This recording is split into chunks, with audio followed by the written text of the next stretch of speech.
Welcome back दोस्तों। आज मैं आपके सामने रिसेंटली तेलुगु लैंग्वेज में रिलीज हुई एक अंडररेटेड मूवी को लेकर आया हूँ। इसका नाम है 100 करोड़।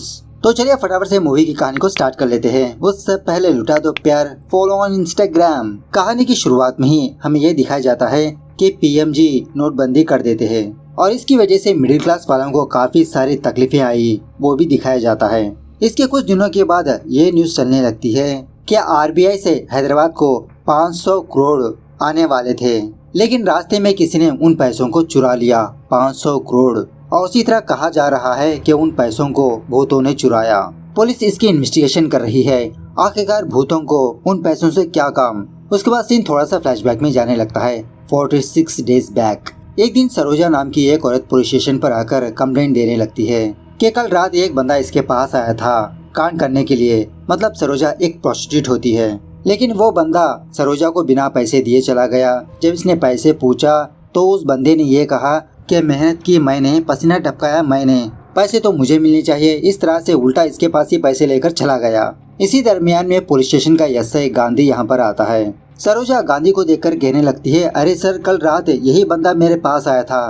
कांस्टेबल कहने लगता है, अरे वो तो हमारे स्टेशन के एसआई है। गांधी भी अपने कांस्टेबल से कहने लगता है कि हमारे बड़े लोगों ने हमको क्या सिखाया, मेहनत करो और फल ले लो और उसी तरह दूसरों की भूख को मिटाओ। वही कल रात मैंने इस औरत के साथ किया, मेहनत का पैसा लिया, उसी तरह इसकी भूख भी मिटाई। सरोजा कांस्टेबल से पूछने लगती है कि आखिरकार ये बंदा कौन है। कांस्टेबल कहने लगता है कि इस बंदे का नाम है गांधी, स्पेशली रिश्वत लेने के लिए ही डिपार्टमेंट में ज्वाइन हुआ।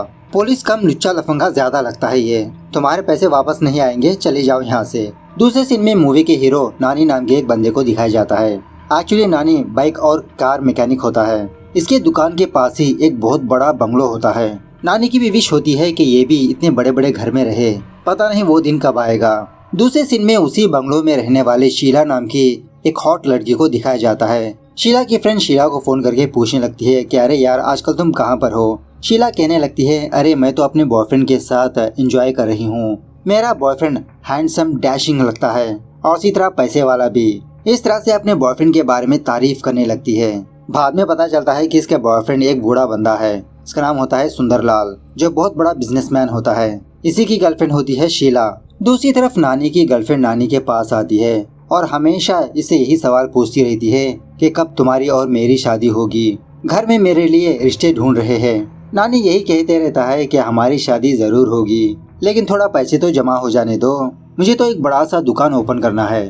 खैर उसी दिन सुंदरलाल का बर्थडे होता है। इसका मैनेजर गोविंद इसके पास आकर यही कहने लगता है कि सर, हम लोग आपका बर्थडे ग्रैंड से सेलिब्रेट करेंगे। लेकिन सुंदरलाल को ये सब कुछ पसंद नहीं होता। चंद ही लोगों को अपने बंगलों पर बुलाकर अपना बर्थडे सेलिब्रेट करने लगता है, जैसे नानी और वो पुलिस वाला गांधी, बस इतने लोग। और इसी तरह ये सुंदरलाल जब जब गांधी को पैसे भी देते रहता है, रिश्वत। उसके बाद जब गोविंद वापस अपने घर पर आता है तो किसी के साइड से इसको कॉल आने लगता है। वो न्यूज सुनने के बाद गोविंद के तो होश ही उड़ जाते हैं। फटाफट से दोबारा सुंदरलाल के घर पर जाने लगता है, सुंदरलाल को फोन करते हुए। उस वक्त शीला अपनी जवानी सुंदरलाल के नाम कर रही होती है। सुंदरलाल फोन पिक करने के बाद ये बात पता चलती है कि इसके घर पर आईटी रेड होने वाली है। तो सुंदरलाल फटाफट से हथौड़ा लेकर अपने घर के एक दीवार को तोड़ने लगता है। उस दीवार के उस पार काफी सारा पैसा छुपा होता है, ऑलमोस्ट 100 करोड़। सुंदरलाल और शीला फटाफट से इन सारे पैसों को थैले में पैक करके अपनी गाड़ी की डिक्की में रखते हैं, कहीं पर छुपाने के लिए। लेकिन रास्ते के दरमियान में सुंदरलाल को गांधी नजर आता है, जो पेट्रोलिंग कर रहा होता है। सुंदरलाल सोचने लगता है कि अगर ये सारे पैसे इस हरामी ने देख लिया तो सारे पैसे हड़प लेगा। इस तरह से अपनी गाड़ी लेकर दोबारा वापस अपने घर में आता है। थोड़ी देर के बाद सुंदरलाल के घर पर आईटी डिपार्टमेंट वाले आते हैं। उसी वक्त गोविंद भी आता है। लेकिन ये लोग घर के अंदर आने से पहले शीला और सुंदरलाल उन सारे पैसों को, मतलब उन सारे थैलों को अपने बंगलों के उस पार नीचे फेंक देते हैं। उसके बाद आईटी वाले घर पर आकर सब कुछ तलाश करने लगते हैं, लेकिन कुछ नहीं मिलता इनको। फाइनली सुंदरलाल को सॉरी बोलकर वहाँ से चले जाते हैं। ये लोग जाने के बाद जब सुंदरलाल अपने बंगलों के उस तरफ देखता है तो वहाँ पर पैसे मौजूद नहीं होते। शॉक में रह जाता है कि विदिन सेकंड में ये सारे पैसे कहाँ पर गए, और इसी सदमे की वजह से इसको हार्ट अटैक आकर वहीं पर इसकी मौत हो जाती है। शीला इसको जगाने की कोशिश करने लगती है, अरे बुढ़ाओ, पैसे कहाँ पर छुपाया तुमने। उसी वक्त सुंदरलाल का मैनेजर गोविंद यहाँ पर आता है और शीला पर शक करने लगता है कि तुमने ही पैसों के लिए सुंदरलाल को मार दिया और उल्टा नाटक कर रही हो। इस तरह से गांधी को फोन करके सब कुछ मामला बता देता है। गांधी और उसका कांस्टेबल यहाँ पर आने से पहले शीला यहाँ से भाग जाती है और सुंदरलाल की डेड बॉडी को देखकर गांधी गोविंद पर शक करने लगता है कि पैसों के लिए तुम्ही ने इसको मार दिया, पैसे कहाँ पर है। अब इसी दरमियान में गांधी का हायर ऑफिसर गांधी के कांस्टेबल को कॉल करके पूछने लगता है कि वो गांधी क्या कर रहा है। तो वो कांस्टेबल सब कुछ सच बता देता है कि सर यहाँ पर 100 करोड़ की डीलिंग हो रही है। अब इसका हायर ऑफिसर भी रिश्वतखोर होता है। गांधी को फोन करके कहने लगता है कि मुझे पता चला है कि तुम 100 करोड़ की डीलिंग कर रहे हो, देखो तुम जितना भी ले लो लेकिन मुझे 50% चाहिए, पैसे हो या ना हो मेरे घर पैसे भिजवा देना। इस तरफ शीला अपने फ्रेंड्स के घर पर आकर सब कुछ बताने लगती है कि वहाँ पर क्या हुआ। यहीं पर हमको ये बात पता चलती है कि एक्चुअली शीला वही पैसों के लिए सुंदरलाल से रिलेशनशिप में थी, इसके साथ रहकर फाइंड आउट करने की कोशिश कर रही थी कि इसने वो पैसे कहाँ पर छुपाया। लेकिन इसी दरमियान में IT राइड पड़ गई। शीला की फ्रेंड किसी बंदे को फोन करके पूछने लगती है कि आज तुम्हारे डिपार्टमेंट वालों ने सुंदरलाल के घर पर राइड किया था। तो वो बंदा कहने लगता है नहीं तो आज हम लोग बस फिल्म इंडस्ट्री वालों के पास गए थे। शीला सोचने लगती है कि जिसका मतलब जो लोग आए थे वो IT वाले नहीं थे और उसी तरह वो 100 करोड़ रुपए कहाँ पर गायब हो गए। खैर सुबह होने के बाद गांधी सुंदरलाल के बेटे को इन्फॉर्म करने पर सुंदरलाल का बेटा अपने फादर की लाश को ले जाता है। उसके बाद गांधी का हायर ऑफिसर गांधी के पास आकर यही बात कहने लगता है कि तुम फटाफट से उन पैसों को फाइंड आउट करो और मुझे मेरा हिस्सा दे दो, मुझे तो तुम्हारे ऊपर ही शक है, तुमने उन पैसों को छुपाया होगा। इस तरह से इस पर शक करने लगता है। अब इस दिन के बाद से शीला, गांधी, गोविंद उन्हीं पैसों के बारे में फाइंड आउट करते रहते हैं कि आखिरकार वो पैसे कहाँ पर गए थे। हर एक एंगल से इन्वेस्टिगेशन करते रहते हैं लेकिन कहीं पर भी इन तीनों को एक भी क्लू नहीं मिलता, इवन गांधी को भी। एक दिन जब शीला कहीं पर जा रही होती है तो रास्ते में इसको नानी नजर आता है। नानी शीला को देखकर शॉक में रहकर पूछने लगता है, अरे मैडम आप कहाँ पर गायब हो गए, साहब मरने के बाद आप कहाँ पर चले गए। शीला रानी को थोड़े पैसे देते हुए ये पूछने लगती है कि जिस दिन साहब मरे थे ना उस दिन घर के आसपास तुमने क्या किसी को देखा था, मतलब क्या कोई बंदा बैग लेकर घर के अंदर आता जाता नजर आया तुमको। नानी कहने लगता है नहीं मैडम हमने तो ऐसा कुछ नहीं देखा। बाद में जब नानी और उसका फ्रेंड कहीं पर जा रहे होते हैं तो रास्ते में इसको गोविंद नजर आता है, बेचारा जॉब की तलाश में होता है। गोविंद कहने लगता है कि जब साहब थे तो राजा की जिंदगी थी मेरी, अब देखो दर बदर भटक रहा हूँ। वैसे तुमसे एक बात पूछना भूल गया, जिस दिन साहब मरे थे क्या तुमने घर के आसपास किसी को जाते आते हुए देखा। नानी उसका फ्रेंड कहने लगते हैं नहीं सर ऐसा तो हमने नहीं देखा, लेकिन क्या बात है। गोविंद इनको कुछ नहीं बताता। नानी का फ्रेंड नानी से कहने लगता है कि शीला मैडम भी यही सवाल पूछा और गोविंद सर ने भी यही सवाल पूछा, क्या बात हो सकती है इसके पीछे। नानी कहने लगता है अरे यार हमें क्या लेना देना, तुम गाड़ी निकालो फटाफट से, गाड़ी डिलीवर करना है, बड़े आए CBI ऑफिसर बनने वाले। बाद में जब नानी अपनी दुकान पर आ जाता है तो गांधी इसके दुकान के पास आकर बैठकर इससे यही सवाल पूछने लगता है। नानी का फ्रेंड कांस्टेबल से पूछने लगता है कि सर आखिरकार बात क्या है, आपके सर इतने परेशान क्यों है। कांस्टेबल कहने लगता है अरे कुछ नहीं यार, जिस दिन वो बुढ़ा मरा था ना उसी दिन 100 करोड़ रुपए भी चले गए। यह सुनने के बाद नानी का फ्रेंड शॉक में रह जाता है। गांधी फटाफट से अपने कांस्टेबल को लेकर वहाँ से चला जाता है। नानी का फ्रेंड कहने लगता है अरे यार 100 करोड़ रुपए, उन पैसों से बाहुबली मक्खी फिल्म बना सकते हैं। नानी डांटने लगता है कि इतने बड़े बड़े सपने मत देखो, चलो काम देखते हैं। खैर उसी रात नानी की GF अपने माँ बाप को लेकर नानी के पास आती है। एक्चुअली नानी की GF और कोई नहीं इसकी कजिन ही होती है। नानी का मामा नानी से कहने लगता है कि मैं मेरी बेटी की शादी तुमको देकर नहीं करूँगा, आखिरकार तुम्हारे पास है क्या, एटलीस्ट 5 लाख रुपए है तुम्हारे पास, जब तुम्हारे पास 5 लाख रुपए होंगे तब तुम मेरे घर पर आना, वरना तुम मेरी बेटी को भूल जाओ। नानी भी कहने लगता है कि मामा जी मैं किसी भी तरह से 5 लाख रुपए कमा कर ही दिखाऊंगा। खैर दूसरे दिन शीला किसी बाइक वाले बंदे को अपनी गाड़ी लेकर ठोकने पर वो बंदा इससे झगड़ा करने लगता है। उसी वक्त गोविंद शीला को देख लेता है, इसका पीछा करते हुए रेस्टोरेंट पर जाने लगता है। सोचने लगता है कि अब जाके ये मोहतरमा मेरे हाथ लगी, इतने दिनों से ढूंढ रहा था मैं। शीला के पास आकर कहने लगता है अरे मैडम आप मुझसे क्यों छुपा रहे हो, सच सच बता दो ना कि उन 100 करोड़ को आपने कहां पर छुपाया। 50-50 कर लेते हैं बिना तीसरे बंदे को पता लगे। उसी वक्त इन दोनों के पास वो तीसरा बंदा आता है, गांधी। गांधी इन दोनों से कहने लगता है कि अब तो मुझे पक्का यकीन हो गया है कि वो पैसे तुम दोनों के पास ही है, फटाफट से वो पैसे बाहर निकालो, हम तीनों शेयर कर लेंगे बिना चौथे बंदे को पता लगे। शीला गांधी पर शक करने लगती है कि ये सब कुछ तुमने ही किया होगा। जब तुम बर्थडे वाले दिन हमारे घर पर आए थे तो जाते वक्त तुमने अपने कांस्टेबल से क्या कहा था कि अगर ये बुढ़ो पैसे देना बंद कर देगा तो इसके घर पर IT राइड करवा दूंगा। गांधी कहने लगता है अरे मैं तो बस ऐसे ही मजाक में बोल दिया था।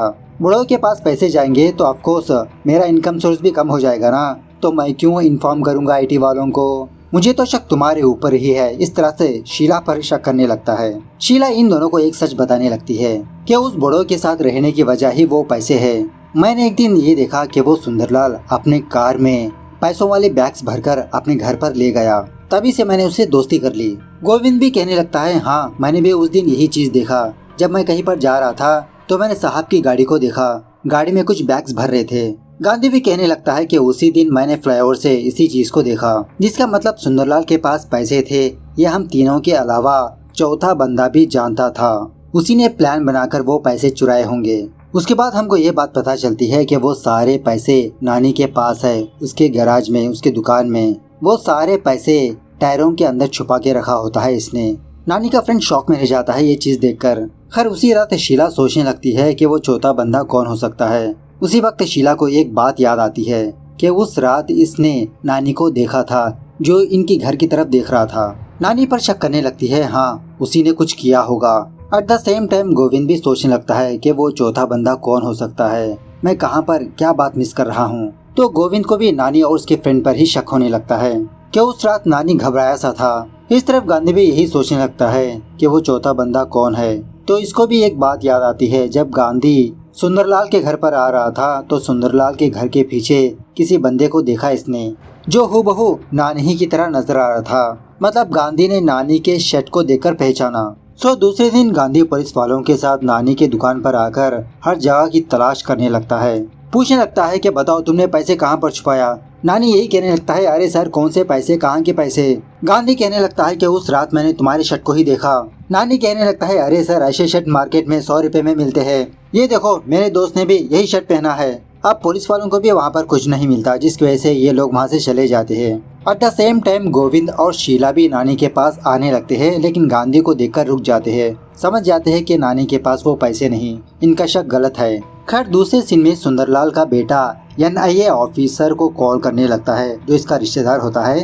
कहने लगता है कि अंकल पापा के पास जो पैसे थे वो सब कुछ चले गए, प्लीज अब तुम ही उन पैसों को फाइंड आउट करो। तो वो ऑफिसर अपनी टीम के साथ क्राइम स्पॉट पर जाकर इन्वेस्टिगेशन करने लगता है। पहले तो वो NIA ऑफिसर्स सुंदरलाल के मैनेजर गोविंद के पास जाकर पूछताछ करने लगते हैं, लेकिन पता चलता है कि ये बंदा तो एक फालतू बंदा है, इसके पास पैसे नहीं। खैर उसके बाद नानी का फ्रेंड इसी के बारे में सोचने लगता है कि तुमने इतने सारे पैसे को कैसे चुराया और रातों रात वो सारे पैसे कैसे गायब कर दिया। अरे बोलो ना यार, तुमने कहाँ पर छुपाया, बस एक बार मुझे छूने दो। इतने सारे पैसे मैंने सपने में भी नहीं देखा था।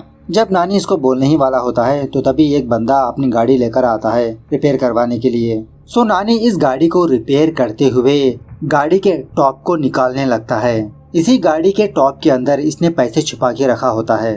मतलब यहाँ पर बात यह है कि नानी की दुकान में जो जो गाड़ियाँ थी उन सारे गाड़ियों में इसने वो पैसे भर दिया, और इसी तरह उन गाड़ियों में एक छोटा सा प्रॉब्लम भी करके भेज दिया। जब वो लोग दोबारा अपनी गाड़ी को रिपेयर करवाने के लिए नानी के पास आते हैं तो अपने सारे पैसे निकालते रहता है। इस तरह से नानी ने तकरीबन 10 गाड़ियों में उन पैसों को छुपा के रखा होता है, एक एक गाड़ी में 10 करोड़। नानी ने ऑलरेडी गेस कर लिया था कि गांधी इसकी दुकान की जरूर चेकिंग करेगा, इसलिए नानी ने पहले से ही ये कांड कर दिया। अब टोटली 90 करोड़ रुपए आ चुके होते हैं, अब सिर्फ बाकी 10 करोड़ रुपए आना है। नानी का फ्रेंड पूछने लगता है कि अरे यार बाकी 10 कब आएंगे। तो नानी ने बाकी 10 करोड़ को पुलिस की गाड़ी में ही छुपा के रखा होता है। जब वो गाड़ी रिपेयर पर आती है वो भी निकाल लेता है। अब इसी दरमियान में वो NIA ऑफिसर गांधी से और इसी तरह शीला से पूछताछ करते रहता है।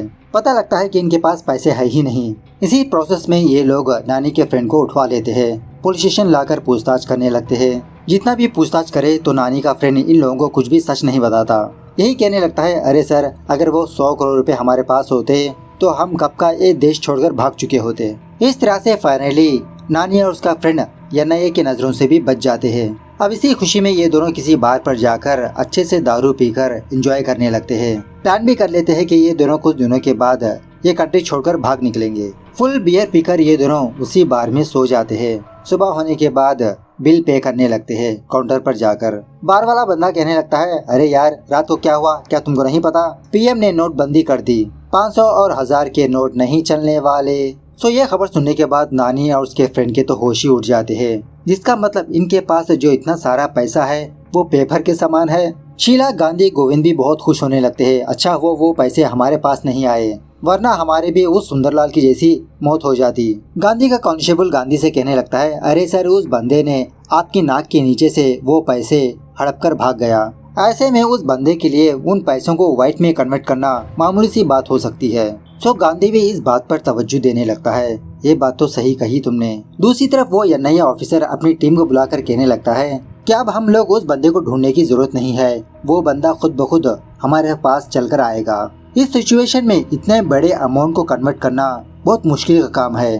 तुम लोग एक काम करो, शहर में जो लोग करप्टेड बैंक मैनेजर्स है उनकी लिस्ट निकलवाओ, आगे बताऊंगा क्या करना है। दूसरी तरफ नानी और उसका फ्रेंड किसी जगह पर आकर बहुत दुखी होने लगते हैं। भगवान को कोसने लगते हैं, अरे यार, भगवान ने हमारे साथ क्या खेल खेला, पैसे यूं दिखाकर यूं छीन लिया। अगर हमारे पास पैसे नहीं तो मेरी शादी भी नहीं होगी, और ऊपर से हमारे पास सिर्फ 1 हफ्ता ही बचा है इन पैसों को कन्वर्ट करने के लिए। इस तरफ एनआईए के ऑफिसर्स अपने ऑफिसर के पास कुछ बैंक मैनेजर्स के लिस्ट लाकर रखते हैं। तो यह ऑफिसर इन लिस्ट में से एक बंदी को सिलेक्ट कर लेता है, कहने लगता है कि इस पर नजर रखो। तो इसी बंदी का नाम होता है हमसा, जो आईबीएस बैंक की मैनेजर होती है। अब नोटबंदी के वक्त बैंकों के पास कैसा हाल था यह हम सारे लोग जानते ही है।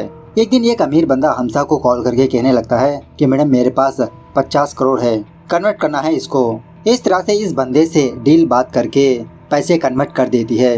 कन्वर्ट करने पर हमसा को भी थोड़ा हिस्सा मिलता है। उसके बाद जब हमसा वहाँ से जा रही होती है तो एक गरीब औरत हमसा के पास आकर रिक्वेस्ट करने लगती है कि बेटा, मेरे पास 25,000 रुपए है, इसको कन्वर्ट कर दो ना, मुझे पैसों की सख्त जरूरत है, मेरा पति हॉस्पिटल में है, मैंने बहुत ही मेहनत करके ये 25,000 रुपए जमा किया, पता नहीं क्यों ये पैसे अब नहीं चलते। लेकिन हमसा इस औरत की बातों को नहीं सुनती, वहाँ से चली जाती है बिना इस औरत की मदद किए। उसी वक्त उस औरत को ये बात पता चलती है कि इसका पति मर चुका है हॉस्पिटल में। खैर, हमसा थोड़ी दूर आने के बाद एनआईए ऑफिसर्स इसकी गाड़ी की चेकिंग करने लगते हैं। हमसा डरती रहती है कि कहीं ये ऑफिसर्स उन पैसों को ना देख ले, लेकिन लकीली इन ऑफिसर्स को हमसा के पास कुछ नहीं मिलता, जिसकी वजह से हमसा को जाने के लिए कहते हैं। उसके बाद हमसा अपने घर पर आती है, अपने बॉयफ्रेंड के साथ ये लिविंग रिलेशनशिप में होती है। अपने बॉयफ्रेंड को बताने लगती है कि आज तो मैंने सोच लिया था कि मैं पकड़ी जाऊंगी, लेकिन लकीली वो एनआईए ऑफिसर्स की नज़र उस खबर पर नहीं पड़ी। उसके बाद कुलकर्णी नाम का एक बंदा हमसा को कॉल करके कहने लगता है कि मैडम, मेरे पास ह्यूज अमाउंट है, अगर आप उस पैसों को कन्वर्ट कर दोगे तो आपकी और मेरी लाइफ सेटल हो सकती है। लेकिन हमसा इसके फ़ोन को काट देती है। अपने बॉयफ्रेंड से कहने लगती है कि वो एनआईए ऑफिसर्स मुझे पकड़ने के लिए चीप ट्रिक्स प्ले कर रहे हैं। नानी और उसका फ्रेंड हमसा के बैंक पर जाते हैं। एक बंदे से पूछने लगते हैं कि सर, मेरे पास 1 लाख रुपए है, उसको कन्वर्ट कैसे करूं? वो बंदा नानी से पूछने लगता है क्या तुम काम क्या करते हो? नानी कहने लगता है, अरे सर, मैं तो एक मैकेनिक हूँ। वो बंदा कहने लगता है कि मैकेनिक के पास 1 लाख रुपए, मुझे लगता है दाल में कुछ काला है, तुम यहीं पर रुको, मैं भी पुलिस वालों को फोन करता हूँ। नानी का फ्रेंड नानी से कहने लगता है, अरे यार, 1 लाख रुपए के लिए ही ये लोग इतना हंगामा कर रहे हैं, तो इतनी बड़ी रकम हम कन्वर्ट कैसे करेंगे? चलो निकलते हैं फटाफट से यहाँ से। दूसरी तरफ कुलकर्णी हमसा को बार बार कॉल्स करते रहता है, लेकिन ये इसका फोन इग्नोर करती रहती है। उसी रात नानी का फ्रेंड नानी के पास आकर कहने लगता है, अरे यार, हर जगह पर यही चल रहा है, पुलिस वाले कभी उसे गिरफ्तार कर रहे हैं, कभी इसे गिरफ्तार कर रहे हैं, अगर इस केस में अंदर गए तो 10 साल की सजा पक्की। नहीं यार, हमें ये पैसा नहीं चाहिए। तो ये सुनने के बाद नानी उन सारे पैसों को जला देता है, पूरे 100 करोड़ को। अपने फ्रेंड से कहने लगता है, नहीं यार, हमारे नसीब में ये पैसा नहीं लिखा, इसलिए मैंने इन पैसों को जला दिया। दूसरे ही दिन मीडिया वालों को इसके बारे में खबर मिलती है। गांधी के पास आकर सवालात करने लगते हैं कि सर, शहर के बाहर किसी ने इतने बड़े अमाउंट को जला दिया, इस पर आपकी क्या राय है? कौन है इसके पीछे? किसने जलाया इसको? गांधी मीडिया वालों को यही कहने लगता है कि इसके बारे में इन्वेस्टिगेशन चल रही है, कुछ इन्फॉर्मेशन मिलेगी तो आपको इन्फॉर्म कर देंगे। शीला, गांधी, गोविंद यही समझने लगते हैं कि वो पैसे वही सुंदरलाल के हो सकते हैं, कन्वर्ट करना नहीं आया इसलिए जला दिया। उसके बाद हमसा का बीएफ हमसा से कहने लगता है, अरे यार, एक बार उस बंदे से मतलब कुलकर्णी से डील करके तो देखो, हो सकता है वो एनआईए का ऑफिसर ना हो, रियल बंदा हो, पैसे मिलेंगे तो अच्छे खासे मिलेंगे, तुम्हारी और मेरी लाइफ सेटल हो सकती है। इस तरह से एक आइडिया देने लगता है। सो हमसा उसी रात कुलकर्णी को फोन करके पूछने लगती है कि तुम्हारी डील क्या है। कुलकर्णी कहने लगता है कि मैडम 60-40, 60 मेरा 40 तुम्हारा, लेकिन मैं कन्वर्ट करने के लिए नहीं बोल रहा, मेरे पास एक और प्लान है, बस मेरे छोटे मोटे सवालों का जवाब दीजिए, सब कुछ मैं देख लूंगा। इस तरह से कुलकर्णी हमसा को अपना प्लान बताने लगता है। हमसा भी इसके लिए ओके कह देती है। दूसरे दिन आरबीआई वाले बहुत सारा पैसा हैदराबाद को सेंड करने लगते हैं ट्रक के जरिए से। एक बहुत बड़ा कंटेनर होता है, उस कंटेनर के अंदर बहुत सारा पैसा होता है और उसी तरह फुल सिक्योरिटी भी। और उसी तरह एक और बात यह है कि इस ट्रक में पैसा है, ये बात बहुत ही सीक्रेट होती है, सिर्फ चंद लोगों को ही पता होती है।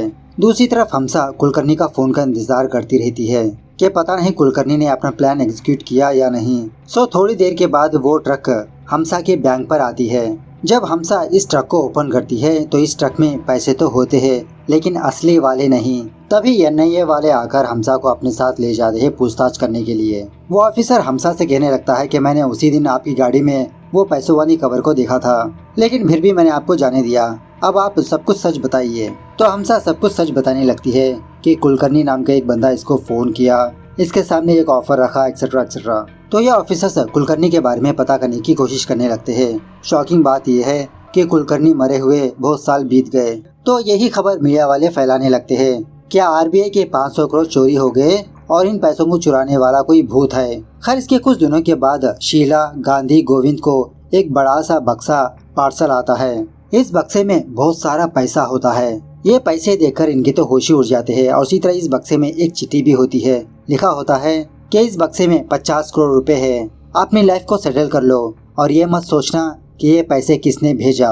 बाद में हमको ये बात पता चलती है कि ये सारा प्लान नानी का है। नानी ने हमसा को कुलकर्णी के नाम से फोन करके उस ट्रक के बारे में इंफॉर्मेशन हासिल की और वो ट्रक जिस रास्ते से गुजर रही थी वहाँ पर एक छोटा सा कंस्ट्रक्शन का काम शुरू किया। कंस्ट्रक्शन है तो बड़े बड़े क्रेन्स भी मौजूद होते हैं। जब तक वो ट्रक उस रास्ते से गुजरती, नानी कुछ लोगों की मदद से उस सारे कंटेनर को चुरा लेता है और उसके प्लेस पर दूसरा कंटेनर रखवा देता है। यहाँ पर एक और बात भी पता चलती है कि चौथा बंदा नानी ही था। उस रात नानी ने भी देखा था कि सुंदरलाल ने अपनी गाड़ी में पैसों की बैग्स भर रहा था। सो प्लान बनाकर ये खुद झूठे आईटी वालों को सुंदरलाल के घर पर भेजा। जब सुंदरलाल ने उन सारे पैसों को अपने बंगलों के साइड में फेंक दिया तो वहीं पर नानी खड़ा था। इन सारे पैसों को हड़प लिया, लेकिन तभी अनलकीली नोटबंदी हो जाती है। अपने फ्रेंड को यकीन दिलाने के लिए झूठे पेपर्स जला दिया था। उसके बाद नानी और उसका फ्रेंड इन सारे पैसों को बड़े बड़े बैग्स में भरकर अपने गांव लौट चले जाते हैं। इस तरह से ये मूवी यहाँ पर दी एंड होती है। तो मूवी कैसे लगी कमेंट करके बताना जरूर। मिलते हैं अगले वीडियो में, तब तक take care, bye bye, see you soon.